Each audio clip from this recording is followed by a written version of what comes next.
जंटी में स्वागत है आपका। मैं हूं योगेंद्र, आप देख रहे हैं खास खबर। और खास खबर में हम बात करेंगे वक्फ कानून की, क्योंकि अब ये राष्ट्रपति की मंजूरी के बाद एक कानून बन गया है। गवर्नमेंट एक नोटिफिकेशन जारी करके इसे लागू करेगी, लेकिन इस कानून के साथ ही देश भर में कुछ लोग पक्ष में बात कर रहे हैं तो कुछ लोग इससे खिलाफत कर रहे हैं। मामला सुप्रीम कोर्ट तक पहुंच चुका है, कई जगह प्रदर्शन हुए हैं और ये सिलसिला अभी भी जारी है। 1954 के कानून में गवर्नमेंट ने अमेंडमेंट किया है। सरकार का कहना है कि वक्फ संपत्तियां जो देश में तीसरे नंबर पे सेना और रेलवे के बाद, उनका इकज़ाही कहाँ पे क्या हो रहा है, कितने में कोई किराएदार रह रहा है, ना समाज का वेलफेयर हो पा रहा है, ना संपत्तियों का हो पा रहा है। अब जो संपत्ति है उनका बाकायदा एक रजिस्ट्रेशन होगा जिला मजिस्ट्रेट के यहाँ पे। और खैर, ये सब वो बातें हैं जो आप कई बार स्क्रीन्स पे देख चुके हैं, समाचार पत्रों में देख चुके हैं, सोशल मीडिया पे पढ़े होंगे। तो आखिर विवाद क्यों है, उसको लेकर आज हम चर्चा करेंगे। हमारे साथ संदीप कलवानिया जी कांग्रेस प्रवक्ता हैं, सादिक खान साहब हमारे साथ doctor APJ Abdul Kalam social and welfare society के अध्यक्ष हैं, हमारे साथ जयपाल सिंह जी भाजपा से हैं, और अब्दुल लतीफ़ आरको साहब मिली काउंसिल से हमारे साथ में। सभी का स्वागत है। मैं आरको साहब आपके पास में आना चाहूँगा, विरोध क्यों है? सरकार का ये कहना है कि गुमराह किया जा रहा है और विरोध जैसी कोई बात नहीं है। वक्फ की संपत्ति है, वक्फ के पास में रहेगी। बस ये है कि एक सिस्टम चेंज होगा। वर्षों से किराएदार हैं, अपना मालिकाना हक जता करके बैठे हुए हैं, ना किराए दे रहे हैं ना कुछ है, और वही सब कुछ सरकार करना चाहती है। देखिए, इसमें जो अभी इन्होंने एक्ट बनाया नया, उसमें सबसे पहला तो ऑब्जेक्शन हमारा ये है कि सेंट्रल वक्फ बोर्ड जो है वो उसमें से लफ्ज़ मुस्लिम हटा दिया गया है। सेंट्रल वक्फ बोर्ड से बीच में पहले उसमें है सेंट्रल वक्फ बोर्ड मुस्लिम, सेंट्रल मुस्लिम वक्फ बोर्ड, जो अब रह गया है सेंट्रल वक्फ बोर्ड। पहला तो हमारा एतराज़ ये है, यहीं से सरकार की नीयत पता लगती है कि मुस्लिम लफ्ज़ भी इन्हें पसंद नहीं है। फिर इसके बाद दूसरे नंबर पे इन्होंने ये किया है, हमारा कहना इसमें ये है कि इन्होंने ये पाबंदी लगाई है, कोई भी शख्स अपनी प्रॉपर्टी वक्फ जब तक नहीं कर सकता जब तक वो 5 साल तक अपने मज़हब की पूरी तरह से पालना न करता हो। इसका सबूत वो देगा तो उसे उसकी प्रॉपर्टी वक्फ की जा सकती है।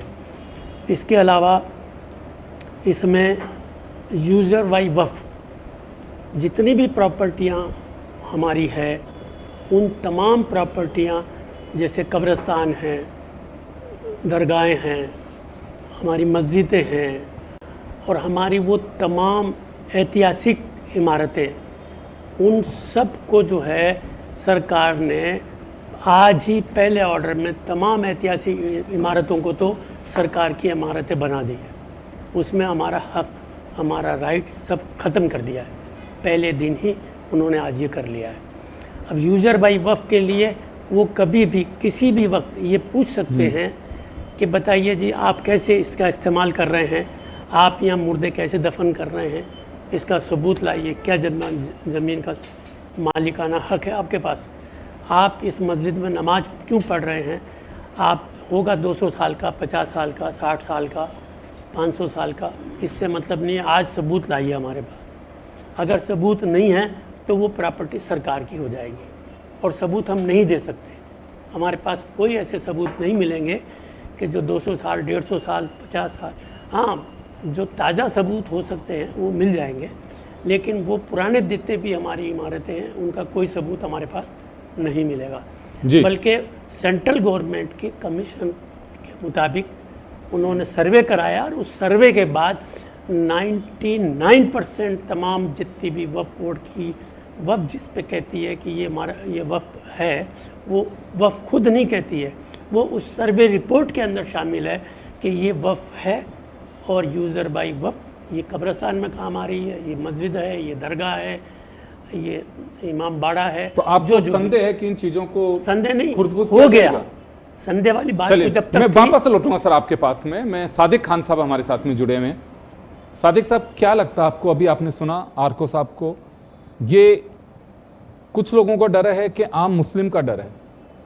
देखिए, मैं एक शेर सुना के अपनी बात शुरू करना चाहूँगा कि हमें तो अपनों ने लूटा, गैरों में कहाँ दम था, मेरी कश्ती वहाँ डूबी जहाँ पानी कम था। वक्फ के मायने हैं अल्लाह के नाम पे किसी प्रॉपर्टी का दान कर देना। जब प्रॉपर्टी दान कर दी गई अल्लाह के नाम पे, तो जो प्रॉपर्टी का जो दान करने वाला है उसके जहन में, उसके दिमाग में कहीं ना कहीं ये बात होती है कि ये जो मैंने प्रॉपर्टी जो मैंने दान करी है और अल्लाह के नाम पर जो दान कर दी है मैंने, तो ये प्रॉपर्टी आने वाले वक्त में मेरे समाज के काम आएगी।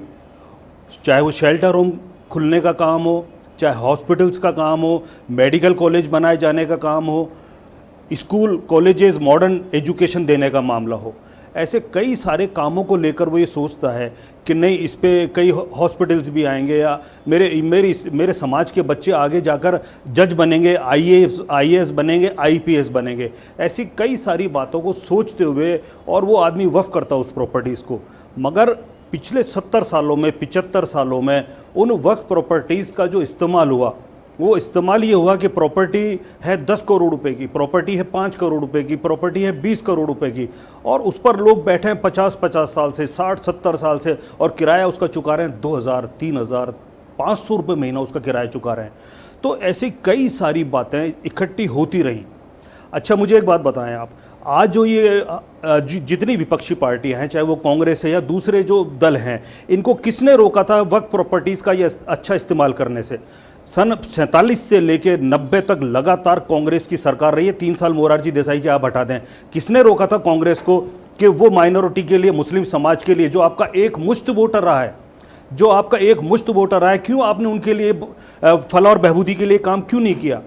जब कांग्रेस ने सच्चर कमेटी बनाई जस्टिस सच्चर के नेतृत्व में, और सच्चर साहब ने जो रिपोर्ट पेश करी उसमें मुस्लिम समाज के हालात उन्होंने एससी से भी बदतर बताए। जब उन्होंने अपनी रिपोर्ट पेश कर दी, लगातार मनमोहन सिंह जी की सरकार रही है 10 साल, क्यों उसकी सिफारिशें लागू नहीं करी? क्योंकि आप मुस्लिम समाज का भला ही नहीं चाहते, आप सिर्फ उनका यूज एंड थ्रो करना चाहते हैं। आप चाहते हैं कि हाँ ठीक है, ये मुझे तेजपात के पत्ते डालने थे सालन में, मेरा सालन पक गया है, अब जब मैं खाने बैठूंगा तो सबसे पहले इस तेजपात के पत्ते को, इस मुस्लिम समाज को उठा के बाहर फेंकूंगा। 10 साल लगातार सरकार रहने का मतलब समझते हैं आप? आज मोदी जी की सरकार को 11 साल हुए हैं, कितने उन्होंने फैसले ऐसे करे हैं जनहित में, देश के हित में, राष्ट्र के हित में, क्यों नहीं किया आपने 10 सालों में? ऐसी क्या बात रही कि आज बीजेपी की सरकार को, प्रधानमंत्री नरेंद्र मोदी को या किरण रिजिजू को ये वक्फ बिल लेकर आना पड़ा? मैं सबसे पहले हमारे देश के प्रधानमंत्री का तहे दिल से शुक्रिया अदा करना चाहूँगा कि उन्होंने ये वक्फ बिल वो लेकर आए। मैं किरण जी रिजिजू कैबिनेट मंत्री का भी शुक्रिया अदा करना चाहूँगा। मगर साथ ही मैं उम्मीद करूँगा कि जो उम्मीदें पिछले 70 सालों में हमने दूसरी पार्टियों से लगाई थी, आज मुस्लिम समाज, प्रधानमंत्री जी आपकी तरफ बड़ी उम्मीद भरी नज़रों से देख रहा है, किरण जी आपकी तरफ बड़ी उम्मीद भरी नज़रों से देख रहा है। हमारे गृह मंत्री ने कहा लोकसभा के अंदर कि इसमें कोई गैर मुस्लिम मेंबर नहीं होगा। मैं कहना चाहूँगा अमित शाह साहब, मुस्लिम समाज आपकी तरफ बड़ी उम्मीद भरी नज़रों से देख रहा है। हम देखना चाहेंगे कि आने वाले जो आपका वक्त रहेगा जो सरकार चलाने का, उसमें आप कितने हमारे लिए, हमारे इंजीनियरिंग कॉलेज, मेडिकल कॉलेज बनाए जाने का काम करें, हमारे कितने बच्चों को आप आईएएस आईपीएस बनाएंगे, कितने बच्चों को आप जज बनाने का काम करेंगे। मैं अपनी बात मैं 1 मिनट में ख़त्म करना चाहूँगा कि ऐसी क्या बात है कि मुस्लिम समाज वक्फ बोर्ड के खिलाफ खड़ा हुआ? आपको जानकर हैरत होगी कि कई काम ऐसे थे वक्फ बोर्ड के जो बंद कर दिए वक्फ बोर्ड ने, चाहे बेवाओं की पेंशन का मामला हो, चाहे हमारी तलाकशुदा बहनों की पेंशन का मामला हो। आपको जानकर बड़ी हैरत होगी कि वक्फ बोर्ड कोचिंग क्लासेस चलाया करता था, कोचिंग क्लासेस बंद कर दी गई हैं। मैं तो समझ रहा हूँ बरस हो गए होंगे शायद बंद किए हुए भी।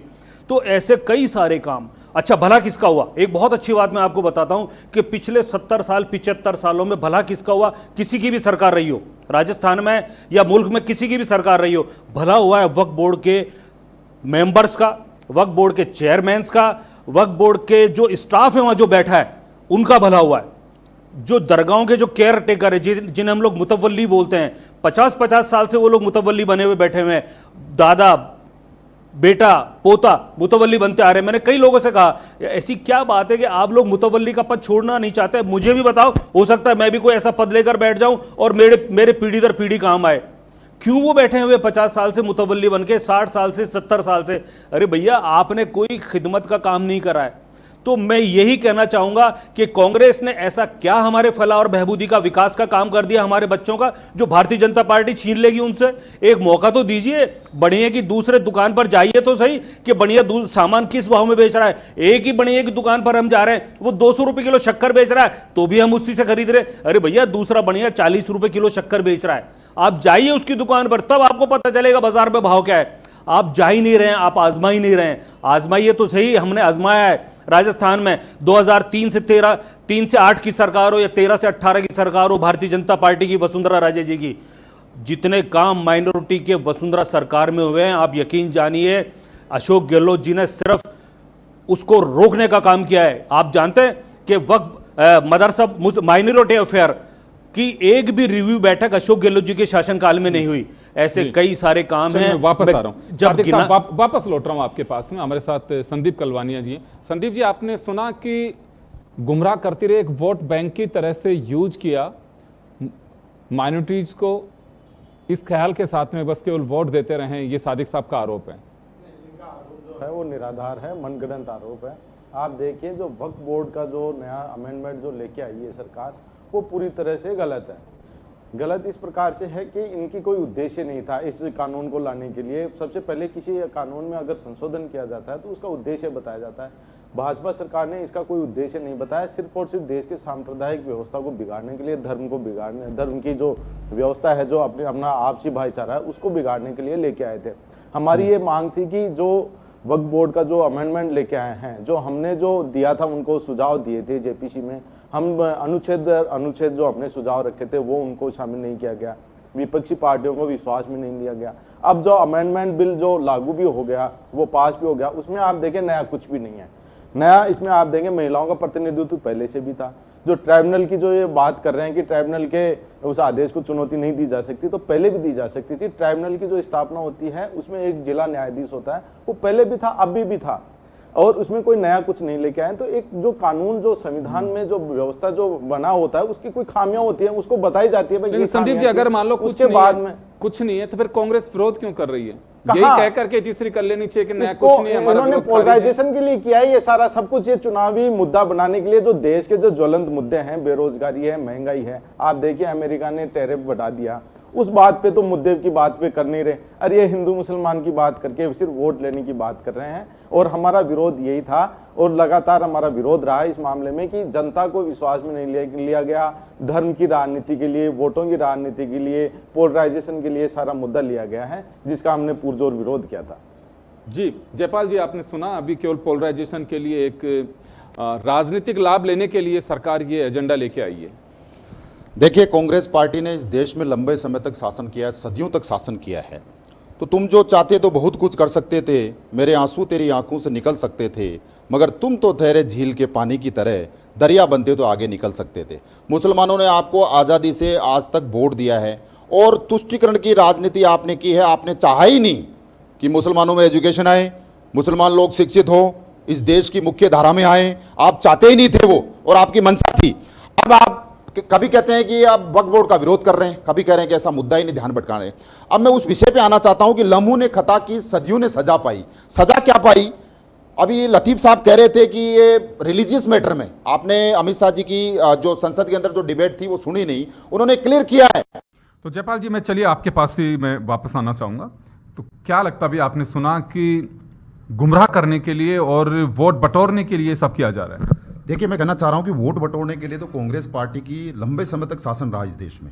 कांग्रेस पार्टी ने तुष्टीकरण की राजनीति के तहत जो हिंदुस्तान के गरीब मुसलमान हैं उनको मुख्य धारा में नहीं आने दिया।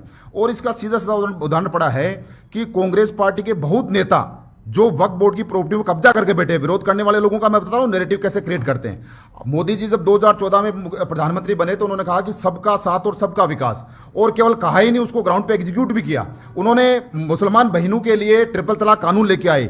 ये वही लोग हैं जो ये नैरेटिव बनाने देश में भ्रम फैला रहे थे और ये वही लोग हैं, जब सीए या सिटीजन अमेंडमेंट एक्ट आया तब यही लोग देश में भ्रम फैला रहे कि मुसलमानों की नागरिकता चली गई, वो चली जाएगा, ये हो जाएगा।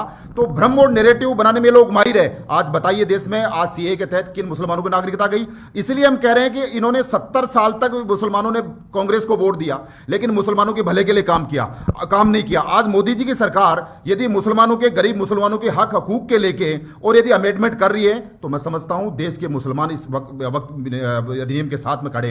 आप देखिए कह रहे चर्चा नहीं कर रहे हैं, मैं कह रहा हूं कि लगभग 25 राज्यों के सुझाव मिले, 1 करोड़ सुझाव और 284 डेलीगेशन के साथ लगभग चर्चा हुई है।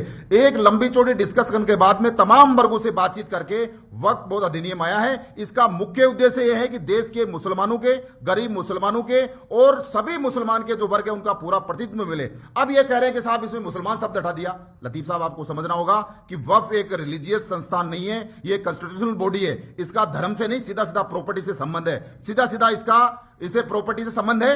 और इसलिए कह रहा हूं कि आज जो लोग विरोध कर रहे हैं, आपने देखा सदन के अंदर सीके जाफर शरीफ, पूर्व केंद्रीय मंत्री, जिनकी कर्नाटका में बड़ी लंबी चौड़ी वक्फ बोर्ड की संपत्तियों पर कब्जा करके बैठे हुए, असदुद्दीन ओवैसी साहब जो विरोध कर रहे हैं, 3000 करोड़ की प्रॉपर्टी इन्होंने तेलंगाना में। इसलिए हम कह रहे हैं कि छोटे से बड़े जो वक्फ बोर्ड की प्रॉपर्टियां हैं, आप उनमें स्कूल बनाइए, कॉलेज बनाइए और जो वास्तव में मुसलमान, जो गरीब मुसलमान है, उनका एजुकेशन, उनका हेल्थ, उनके वेलफेयर के लिए काम करें। और ये वक्त अधिनियम इसी बात को पूरा करता है। ये नैरेटिव बनाने वाले, ये देश में भ्रम फैलाने वाले लोग सफल। जयपाल जी, अभी सादिक साहब ने कहा कि उम्मीद भरी नजरों से बीजेपी सरकार की ओर देख रही है ताकि एक भरोसा कायम रहे।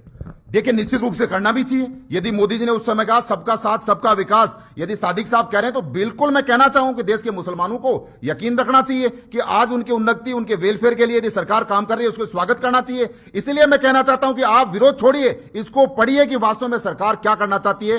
वक्त अब इन्होंने कहा कि साहब इसके अंदर गैर हिंदू आ जाएंगे। अरे आप सोचिए कि इसके अंदर जो 90% डिस्प्यूट है वो हिंदू या अदर कम्युनिटी के साथ में, यदि डिस्प्यूट को सोल्व करना चाहते हैं तो कहां दिक्कत है। एक बात और कहना चाहूंगा, योगेंद्र जी ये कह रहे हैं कि कैसे गैर हिंदू आ गया। हमारा सबसे बड़ा एक ज्योतिर्लिंग है बैजनाथ धाम देवघर में। आप सोचिए कि वहां का जो मेंबर ऑफ पार्लियामेंट होता है उसका सेक्रेटरी होता है।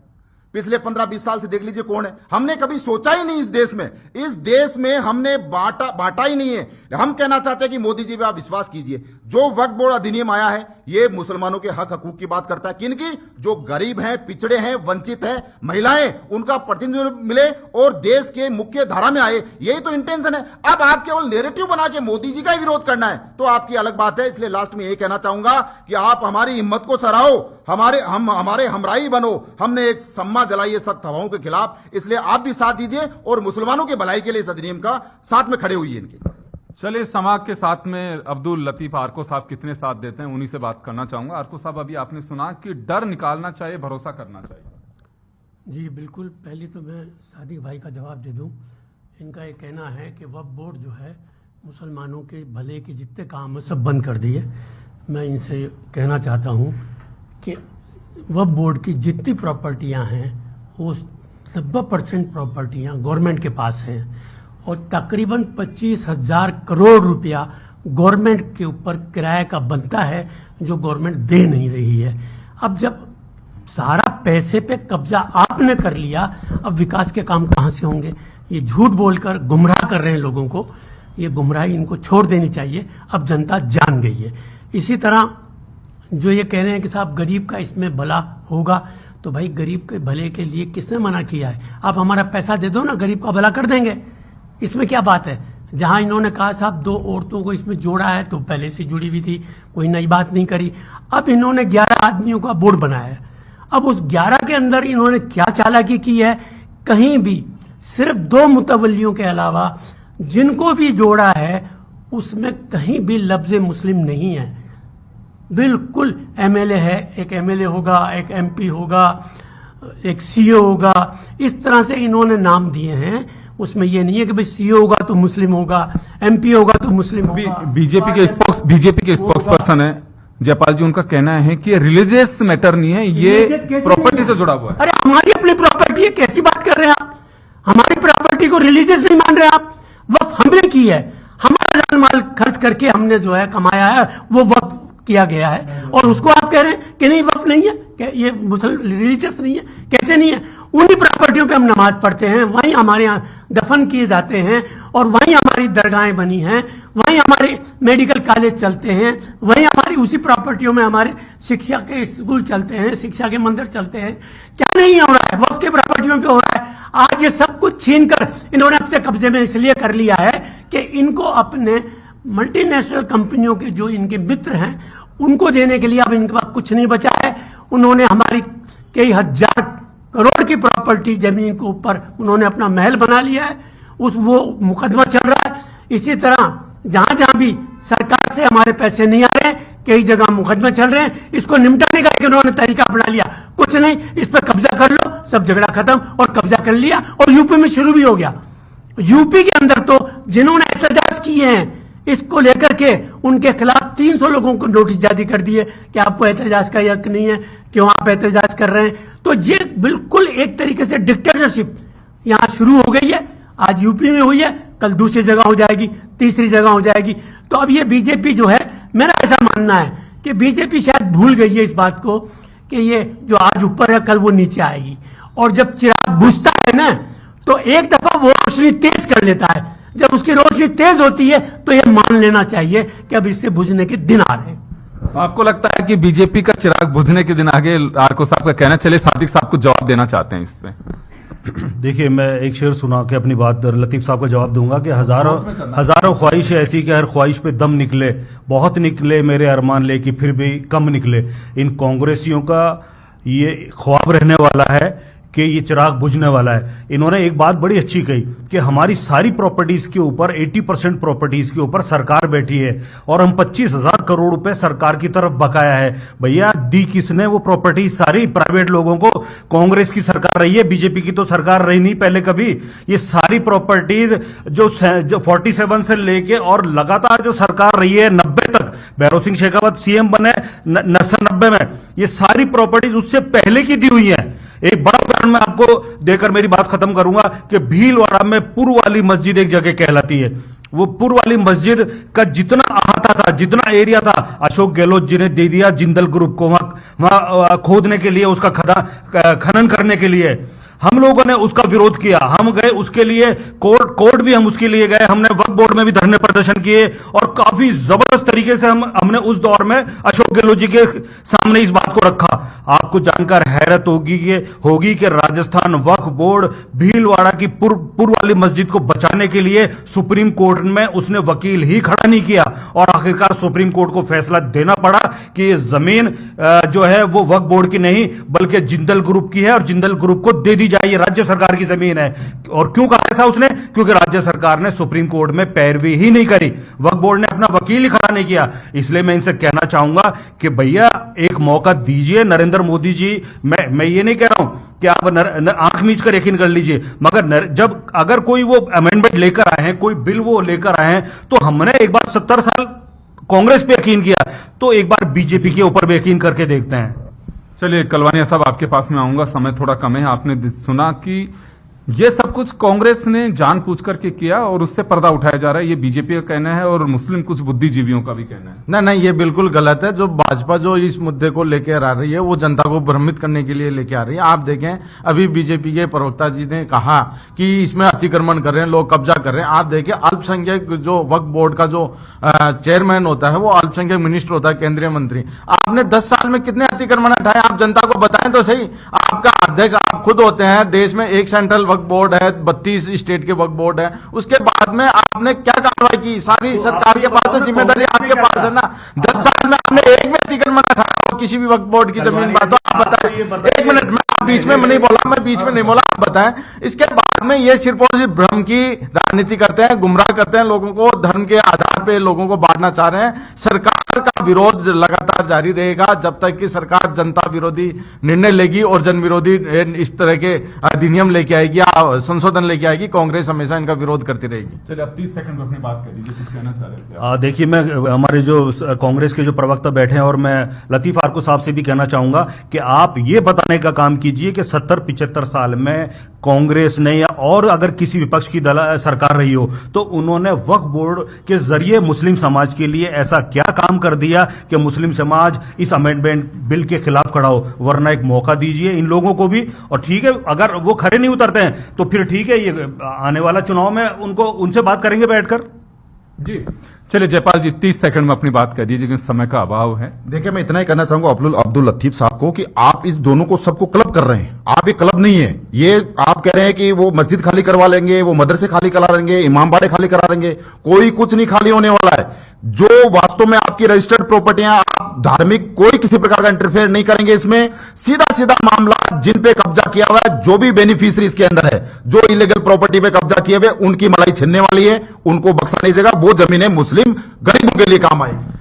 तो चलिए अपने अपने दावे, लेकिन कानून बन गया और अब इसे लागू होगा और किस तरह से क्या इसका परिणाम सामने आएंगे ये तो भविष्य तय करेगा। लेकिन फिलहाल ये माना जा रहा है कि एक पक्ष कहता है कि इसमें मुसलमानों के साथ में नाइंसाफी होगी, लेकिन एक पक्ष ये भी कह रहा है कि भरोसा रखना चाहिए, कुछ अच्छा ही होगा। आप सभी का बहुत बहुत शुक्रिया और खास खबर में इतना ही। दीजिए इजाजत, नमस्कार।